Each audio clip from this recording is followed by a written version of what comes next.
Bugün dağ əmələ gəlmə formalarından danışacağıq. Deməli, müəllimə, yerin geoloji inkişafında müxtəlif dağ əmələ gəlmə prosesləri baş vermişdir. 5 dağ əmələ gəlmə qırışığı var. Deməli, Baykal qırışığı, Kaledon və ya Hertsin qırışığı, Kimmer və ya Mezozoy qırışığı, bir də Alp qırışığı da var.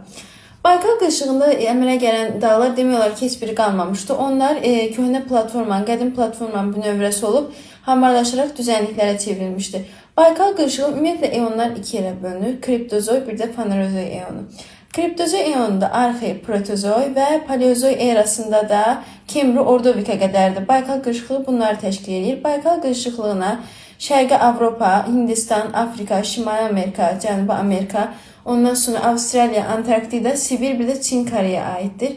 Ondan sonra gəlirik Kaledon qırışıqlığına. Kaledon qırışıqlığı Silurla Devonu əhatə edir.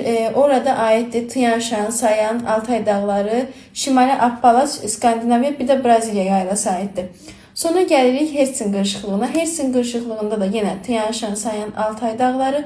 Hertsin də daş kömürdən Permi əhatə edir. Hertsin qırışığında da Tian-Shan, Sayan, Altay dağları, Appalaçın ümumiyyətlə özü, Böyük Xenqan, Böyük su ayrıcı, bir də Ural dağları aiddir.